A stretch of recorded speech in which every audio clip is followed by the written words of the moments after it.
Let me do this. I'd like to call this April 18th, 2017 meeting of the ABCGC to order. Please join me in a silent invocation followed by the Pledge of Allegiance, led by me, I guess.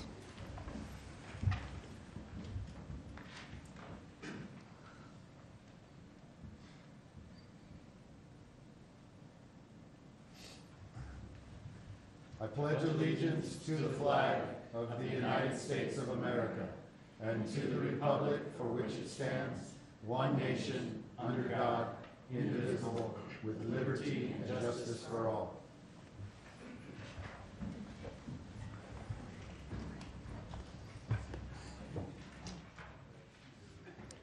Okay, so Commissioner Talbert, Commissioner O'Malley, Councilor Sanchez, Councilor Jones are excused. Commissioner Johnson is our alternate for Commissioner O'Malley. Now, we do have some changes in our agenda. We will have one change to the agenda.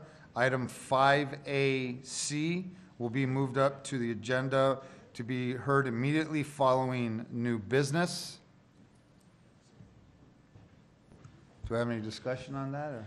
And Mr. Chairman, if I may, could we do 4A immediately after approval of the minutes? I don't know if I have a quorum to approve the minutes at this point, so I think we're just going to move to the proclamation. Good, if we could do that first. No, now we do. And actually, I'd be happy to do it before we approve the minutes. There's Councilor Benton. We're okay. Sorry. That's all right. So, so then I guess we could approve the minutes now, right? I move approval. Yeah, we have no public comment. So I think we could do the approval of the minutes. So do I have an approval? I move approval. Second. Okay, I have a motion and a second. All in favor? Aye. All opposed? All right, motion passes. Let's see here. Public comment, none. New business. Acknowledgement of Kathy Finch, sponsor Commissioner Hart Stebbins. Thank you, Mr. Chairman. And I'd like to invite Dr. Finch to the podium. And I'm really pleased to be able to read this. And of course, this is on behalf of all members of the ABCGC. But we have just countless amazing volunteers who have been part of this behavioral health initiative since we started, and I'm really pleased to be able to single out Dr. Finch for her great work. So this is an acknowledgement by the Albuquerque-Bernalillo County Government Commission, acknowledging that Dr. Kathy Finch, a Bernalillo County resident and alumni of the University of New Mexico School of Medicine, has provided quality health care to the community for over 25 years. First as an attending physician at Loveless Health Systems and later as a clinic director at Adult Healthcare PC, and acknowledging that in 2015, Dr. Finch experienced great tragedy with the death of her husband, leading to extensive hardship and a long journey to recovery. And acknowledging that in the ensuing years, Dr. Finch has campaigned for an outpatient treatment law with the New Mexico legislature to prevent similar outcomes, and currently serves to promote mental health services as vice chair of the Community Support Subcommittee of the Behavioral Health Initiative in Bernalillo County in the city of Albuquerque. Now, therefore, be it resolved, the Albuquerque-Bernalillo County Government Commission recognizes Dr. Kathy Finch for her perseverance and fortitude in the face of tragedy and for committing herself to the betterment and protection of her community and those in need of mental health services. Done this 18th day of April 2017 in the county of Bernalillo, in the city of Albuquerque, Bernalillo County, state of New Mexico, presented this day, April 18th, 2017. So Dr. Finch, again, just thank you for your amazing work, for your commitment to this issue, and for helping guide all of us policymakers through this process. So thank you, ma'am. I'm so honored to be able to do this.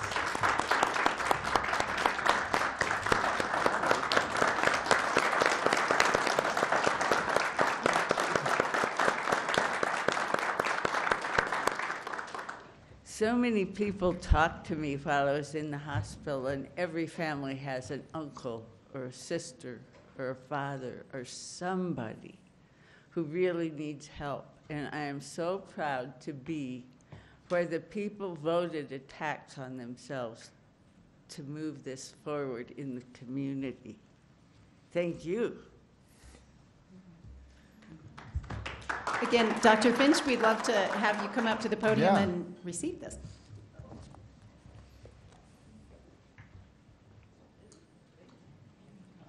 Thanks. Thank you so much.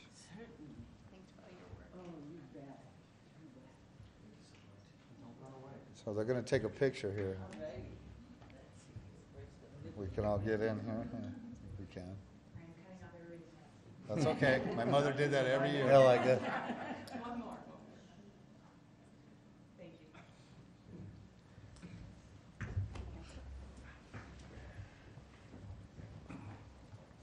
Okay, now we'll move to item 5AC, the approval of the ABC-GC Behavioral Health Initiative Overview and Guidelines. So I move to approve the ABC-GC Behavioral Initiative Overview and Guidelines. Do Second. I have a second? All those in favor, signify by saying aye. Aye. All opposed? Motion passes. So now we will go to old business, and that is 5A, continuing the Health Initiative Action Discussion. Counselor Benton, you have the floor, sir. Thank you, Mr. Chair. I just wanted to report one thing to the Albuquerque Bernalillo County Government Commission and to the folks involved in the Behavioral Health Initiative, and that's that the last night City Council passed unanimously a moving of $2 million from our regular affordable housing fund to supportive housing, which is a priority of this initiative. And also at the same time it of course calls out and talks about this initiative and the need to work together. This is sort of a down payment, if you will. I think it's about all you can call it right now on the single site concept, but it is $2 million, and you know, the city really wanted to get involved, and I mean, we have been involved, but to get involved in a fiscal way towards this goal. And it also calls for the creation of a building program, which a building program, if you're not in the insider thing of construction, is really describing a facility in words, not in drawings, but in words and in figures of square footage and all of that sort of thing. So it also puts forth some funds to get to hire the city to hire a consultant to get started on just helping with that building program and site selection criteria for a single site housing. So that, well, thank you. Anyway, I just wanted to report that, and you know, Mr. Chair, I had sort of requested that this old business item be a continuing part of our agenda, so that if any of the subcommittees wanted to address the commission, we could have that opportunity. But that's my report. I don't know if Katrina has other new reports, but Yeah. So thank you, Mr. Chair, members. We do have items to report. We are progressing on our request for proposal process. Our reduction of adverse childhood experience RFP contracts are almost finalized, and I think we have about 7 providers out of 22 that applied. That should be wrapped up within the next 2 weeks, and I'm told that we have spent nearly the $3 million, or are prepared to spend that close to that $3 million, which will go to prevention programs for reduction of adverse childhood experiences. The next one that we have been moving on is youth transitional living. That proposal was in the paper this weekend. and is out, and we're soliciting the requests at this time. We have been working on mobile crisis teams, and we're going to talk a little bit about crisis tonight, very briefly, and sort of the crisis structure that we're trying to put together. And the city and the county partnership has been critical on this because it's really talks and speaks to the law enforcement response that we are going to be engaging in on a consistent level, starting with the city and the county and law enforcement in those areas. So we're moving on those. Right behind that, hopefully within 2 weeks, will be our community engagement teams, and that goes hand in hand with our mobile crisis teams because it's pre and post crisis, and these teams need to really get together to stabilize and support individuals. Now, I know that I think what we had was a PowerPoint that was uploaded within your packet that just gave you a brief update, but we did at the last meeting pass the peer drop-in support center, and I think that our peers or our community supports is actually working on case management and actually is going to help with some stabilization services and how we put those things together in the future so that we really start to embrace a continuum and a safety net service that is beyond the $17 million, but leveraging everything between the city, the county, and our partners such as Presbyterian and UNM Hospital. So we really appreciate your support and thank you for your patience. We do have members from each committee represented here today if you would like to hear briefly their updates. Anybody want to speak? Anybody? Anything that you want to hear from them? Okay. I would not wish to miss this opportunity to, That's right. Mr. Chair and members of the ABCGC. I'm Paul Hopkins. I'm chair of the Community Support Subcommittee and honored to work with Kathy Finch, who is the vice chair of that subcommittee.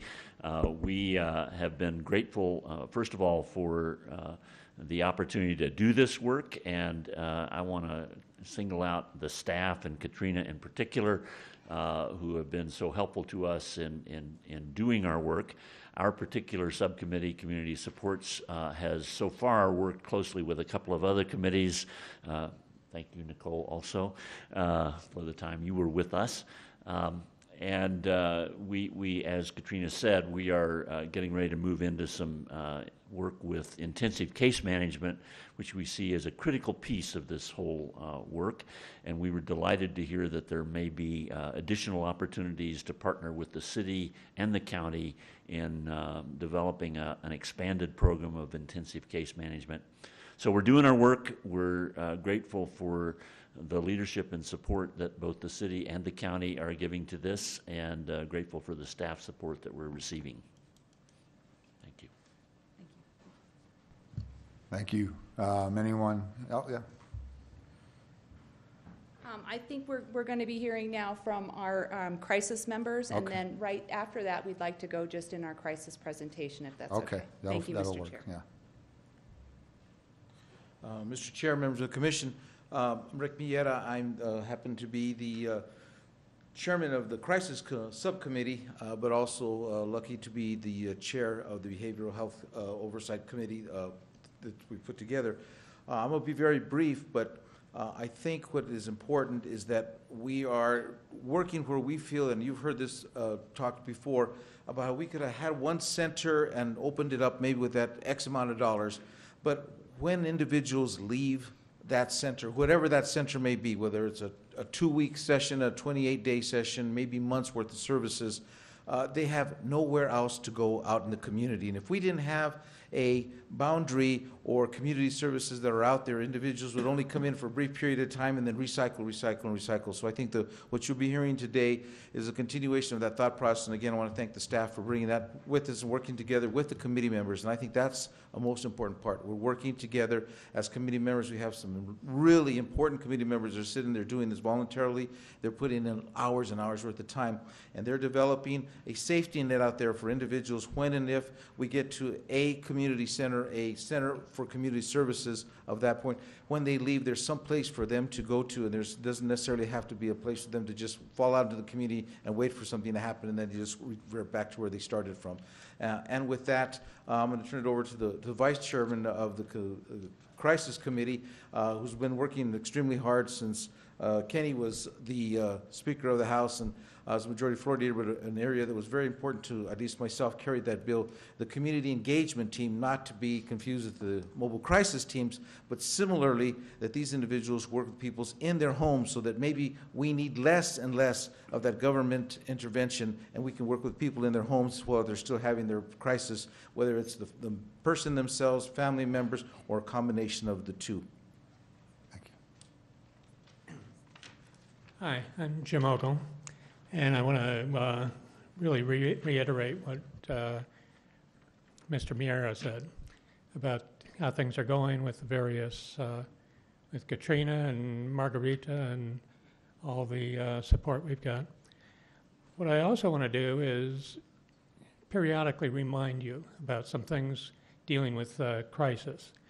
And the main thing is that we've got a great police force here that has been through all this training to go out and understand how to de-escalate situations. And that's great. We're going to need that with mobile crisis teams and that. But in the long term, we really need to be looking and keep in mind as we develop the system of care, how we can push the police further and further away from having to deal with people living with a mental illness. When they get involved, it increases the probability of things like battery on a police officer, them doing things they shouldn't do, and it actually gets escalated. And things like battery on a police officer have other repercussions to the person that has the charge, which many people I don't think really understand when they get accused of a felony versus a misdemeanor and all the problems that brings into them. And that's with battery on special organizations. So as we go through that, I think you should keep that in mind, which gets to one of the items that was listed in the CPI report as things that were missing in Albuquerque, and that's crisis transport. And the system and what everybody is looking at right now, I think, is largely transport by the police officers. There are places, I think, in the U.S. where they use ambulances, use other means of doing it, which may cost more money, but people, if you look at the overall cost of people going to jail versus paying for an ambulance, that sort of thing, my guess is in the long run, it may be a better way to go. We haven't got there yet in the subcommittees to look at that, but I think all these things are things that you guys should also be looking at, the city and the county. Thank you.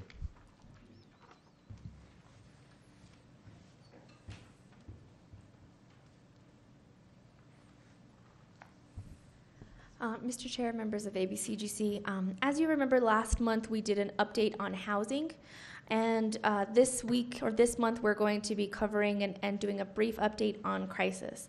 So Mr. Miera and Mr. Ogle did briefly mention mobile crisis teams, so we will go into that a little bit more in depth, but please feel free to ask any questions at any time.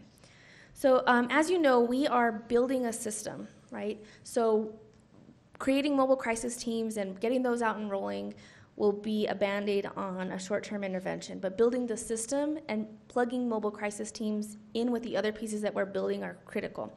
So we know that the CPI report, the City County Task Force, Creating Community Solutions, and other reports have pointed us in that direction, and we are again working to target those high utilizers of the system.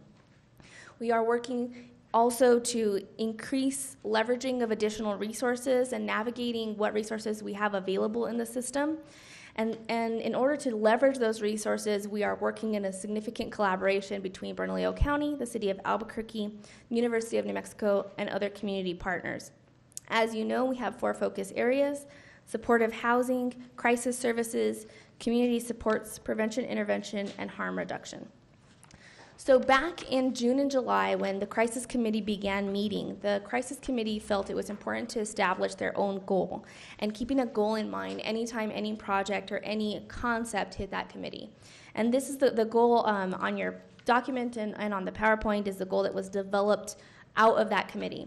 So the goal of the crisis committee is to improve response to an individual in behavioral health crisis and link them to appropriate stabilization and recovery services while minimizing involvement with the criminal justice system.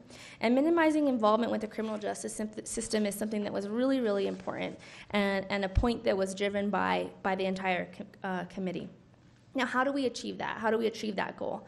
So in keeping that in mind with all of the pieces and all of the proposals that are coming into the committee, it's important that we recognize these three key objectives that fit into that goal. So ensuring that individuals and families experiencing a behavioral health crisis can access immediate care. And it's important to make sure that families are included in that because it's not always the individual that needs the assistance, but it's that full wraparound and engaging with friends and family. Reduce use of hospital emergency rooms for behavioral health crisis. We know that's our high cost, high utilization service similar to MDC and similar to criminal justice systems. We also intend to divert individuals who experience a behavioral health crisis from incarceration to appropriate treatment. So again, moving away from those high cost services. So fortunately, there are a number of items that are in the CPI report and others that are existing services for crisis at the moment. The big one that is would be a huge lift if we didn't have that already existing is a crisis call center. The New Mexico Crisis and Access Line, or NMCAL, provides resources for the community, provides aid and immediate interaction with a master's level or higher clinician. And we are working to collaborate with them further. So as you all know and have heard at this body as well as the County Commission, Bernalillo County Emergency Communications, our 911 system, as well as Bernalillo County Fire and Bernalillo County Sheriff's Department are working on call collaboration and referral. So there are on-scene referrals ongoing as well as 911 call collaboration. So if a call comes in and no immediate scene response is needed, that call is warm-handed to NMCAL. So NMCAL is a resource that we're using in addition to existing first responder resources, not in lieu of. So just this week we met with Erica Wilson from City 911, and they are also exploring what needs to be done in order to bring this collaboration, utilize all of our bumps and bruises that we've kind of gained along the last few months to implement this program also at the county. At the city. So in addition to that, many of the reports have noted that we need significant crisis intervention units through law enforcement entities. As you all know, both APD and BCSO have crisis intervention units and significant crisis intervention training. Now, in addition to crisis intervention training, mental health first aid is a resource that's being utilized both in the city and the county. The city, I believe, has a number of their parks and recreation staff, as well as their PSAs and other first responders that have received mental health first aid.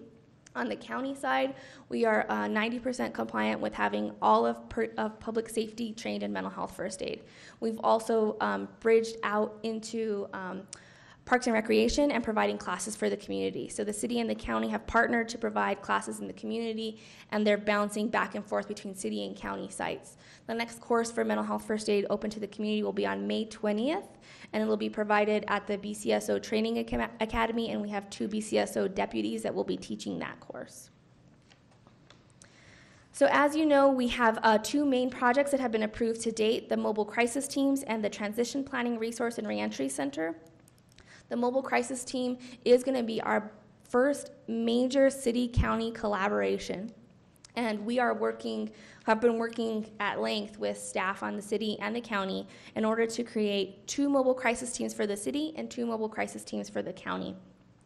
Now, when we say city and county teams, we don't mean that they only respond in that specific jurisdiction. So the intent is to have 4 teams with city and county lines blurred.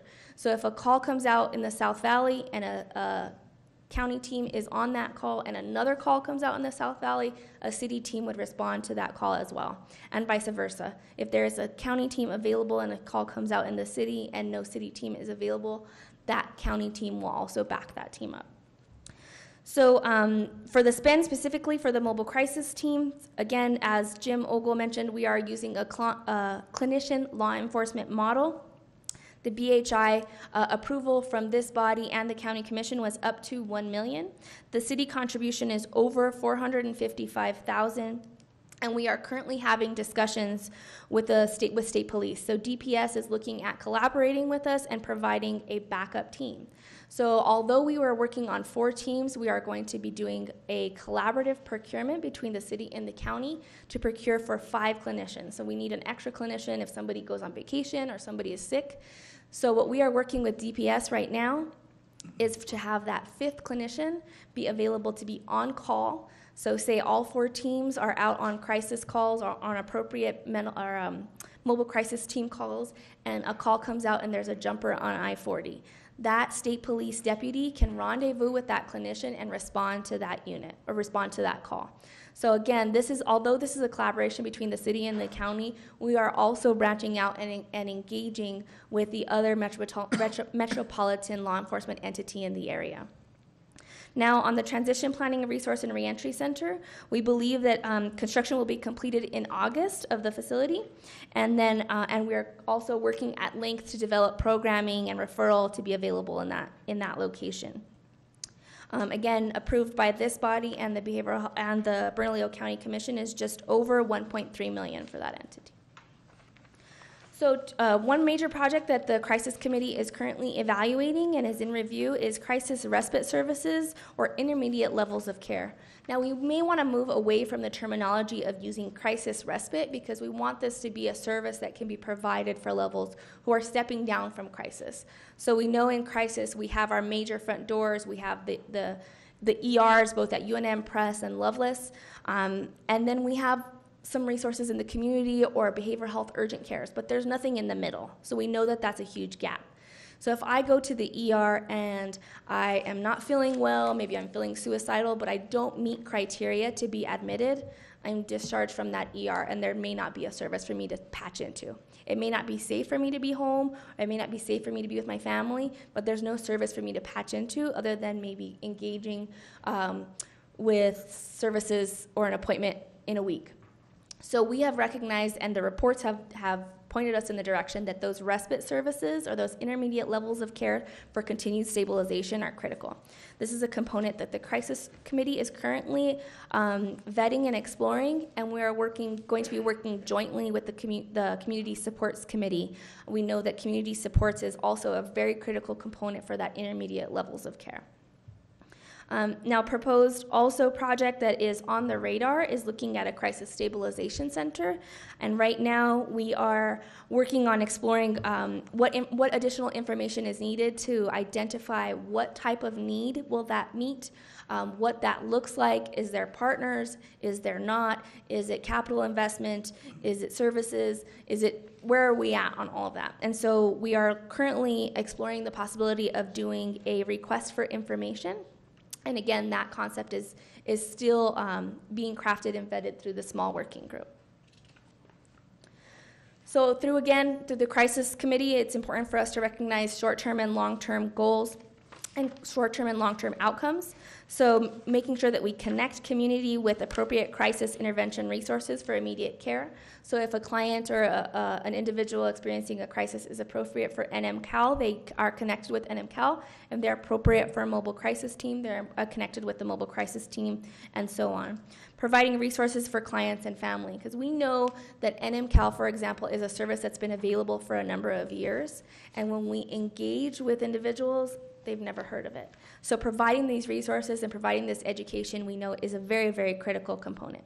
In the long term, we want to have increased utilization of non-crisis resources. So that kind of loops in those community engagement teams. If we can engage with folks before they hit the point of crisis through community engagement teams and other resources, we're doing our job. Again, increasing referral and connectivity to behavioral health continuum services, reduction of involvement with the criminal justice system, and reduced reliance on emergency medical and behavioral health services. That's it. Any questions? Anybody have any questions? Councilor Pena? Thank you, Mr. Chair. Margarita, I just wanted to go back to what I kind of been reiterating through this whole process is that I really think you guys have done an outstanding job.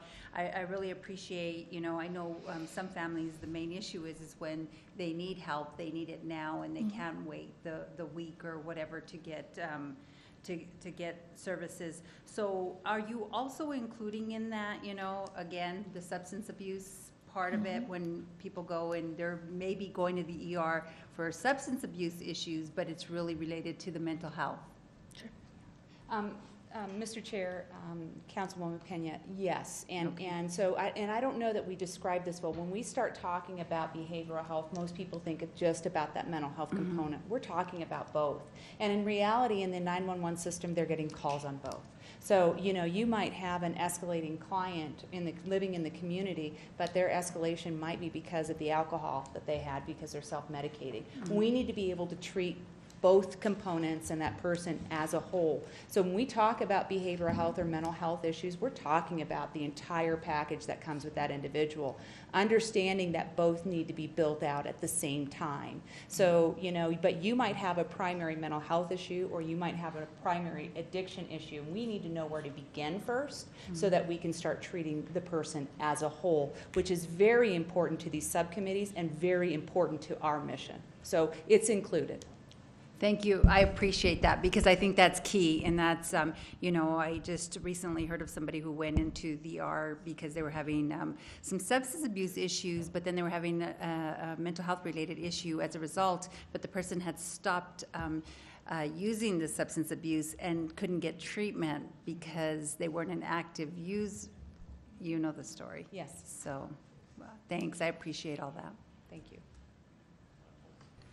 Any more discussion? Any questions? And thank you so much for the work. I know it's ongoing. I would like to know at some point, what partnerships you're reaching out to, because I know that we're filling in the gaps. And so, I met with First Choice today at Centro Familiar this morning, and we had long discussions on how do we connect you with them who have counselors on site and they have them at all these different locations, and how do we tie in filling in the gaps with that, and what kind of partnerships are we making? And maybe, I think it would be great to know what partnerships we are trying to and what relationships we are trying to get together with, just to see where you're going and what direction you're headed. As you are now the new connection model, we need to know who you're connecting to. Mr. Chairman, that's great, and absolutely, we need to have these connections, and we're trying to forge these connections. Again, DPS came to us, and that's just another yet connection that we can make to stabilize this population in crisis. We've connected with both Presbyterian and UNM Hospital, and of course, creating that mid or intermediate level of service is really critical for us. First Choice, we have been in conversations with, but there's also a need in terms of growth. There's also a need for money. And we know that in terms of not just First Choice, it's almost any provider out there, they need additional resources in order to do those connections. And I think they're waiting for us to come out with some of these proposals so that we can link things together. Our next major step, we're talking about these step-down services, is what can we link over at MATS and what can we do at MATS, and then how do we link individuals back to their community with providers for additional stabilization. We've had those communications with First Choice, and we will continue to have those until we're able to move this forward, because they provide medication-assisted treatment, they provide supports within our own community. We've connected with Pathways that also will work with individuals within their community. So we've got a lot of partners, and they're willing to bring their resources to the table, but we're still at a miss, because there's a gap between the services I provide or the services that we're going to have with mobile crisis teams, and having enough dollars and bodies then to link them to that next service. And that's what we're trying to work on, and I hope we make great progress with our community supports. Thank you. And I think it's important that, we provide these services within the community, so we're not really worried about how do we transport. It's right there. It's within the neighborhood. It's where it's needed. Yes. And that also is a comfort zone for a lot of these you know, patients and people who are dealing with behavioral health issues. You know, I think the success of that will be huge if it's down the street or just down the block, other than having to go to a main facility. And so I know that's part of your plan, and I know, so I was just asking, you know, more about who's the partners, where's the disconnect, and how do we fix the disconnect? And that's all I'm asking. Yeah, we're Okay. trying. Okay. Yeah. Commissioner. Thank you, Mr. Chair. It's kind of nice to be back. I feel like I'm making a guest appearance, and it's like the Love Boat or something. Things are going very well. I'm pleased to see the progress that we've made and working together and ironing out a few difficulties. I know we hit some bumps in the road around January, and so that was the last time I was here. Very pleased to hear about the $2 million from the city and the progress we're making on even single-site housing. It's outstanding. So thank you for all of your work, and thank you. Please convey to your committee members and all of you that are on the committees how much I appreciate the work that you've done. It's a heavy lift for all of us, and being here and seeing the change is really kind of dramatic. Take a few months off and come back. You'll be very pleased with how this works. So thank you again for your work. Thank you. Thank you.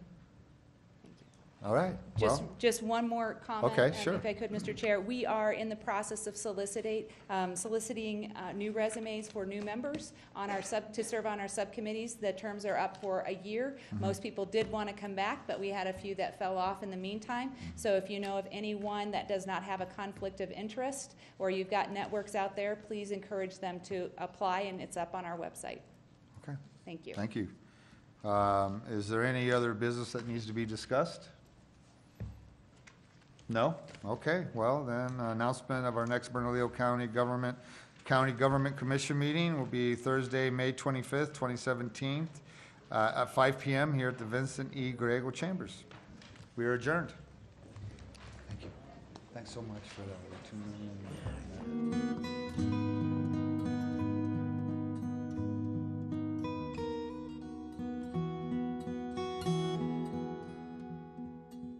Yeah, I'm going to take the 3 months off.